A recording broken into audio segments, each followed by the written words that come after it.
धुळे महानगरपालिकेमध्ये आमदार अनुप अग्रवाल यांच्या नेतृत्वात भारतीय जनता पार्टीने तब्बल 50 जागा जिंकल्या आणि आता महापौरा पदासाठी आरक्षण देखील डिक्लेअर झालेले आहे। त्यामुळे आता आपल्यासोबत आमदार अनुप अग्रवाल आहेत, त्यांच्याशी आपण बातचीत करणार। काय सांगाल भाऊ, 50 जागा जिंकल्या आहेत, आता पुढचं नियोजन?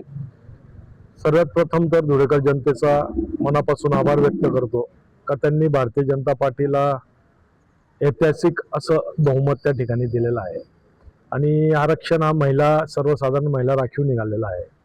आमच्याकडं भरपूर असे 50च्या 50 नगरसेवकांपैकी 28 महिला नगरसेवक निवडून आलेले आहेत आणि 28च्या 28 या कॅपेबल आहेत, 22 पुरुष आहेत, असे एकूण 50 आहेत।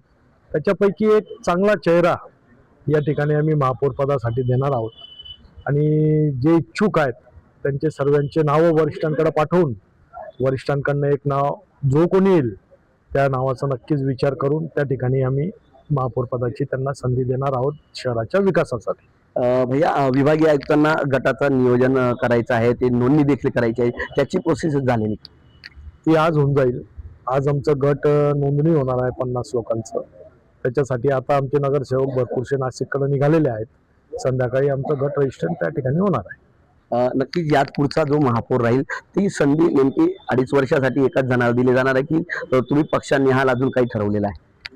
अजून काहीच ठरलेलं नाही, कारण की कालच सर्व घडामोडींना वेग आलेला आहे कालपासून आणि आता वरिष्ठांशी चर्चा होईल। वरिष्ठ CM साहेब इथं नाहीत, ते आल्यानंतर आमचे प्रदेश अध्यक्ष CM साहेब, गिरीश भाऊ, जयकुमार भाऊ, सुभाष बाबा, कुणाल बाबा, राम भदाने, जिल्हा अध्यक्ष अंपळकर, आम्ही सर्वजण बसू आणि त्याच्यावर जो योग्य तो निर्णय घेऊ आणि नावही त्याच दिवशी ते फायनल होणार आहे। नक्कीच या ठिकाणी कोर कमिटी आणि ज्येष्ठ नेत्यांच्या सर्वांच्या बैठका होऊन त्यानंतर महापौर पदाचं नाव निश्चित होईल आणि या धुळे महापालिकेला एक चांगला चेहरा या ठिकाणी आम्ही देऊ असा विश्वास या ठिकाणचे आमदार अनुप अग्रवाल यांनी व्यक्त केला आहे।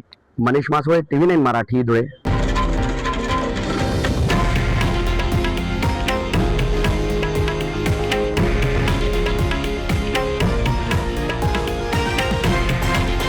हे आहे देशातील नंबर 1 न्यूज नेटवर्क आणि आपण पाहत आहात TV9 मराठी, एकमेव।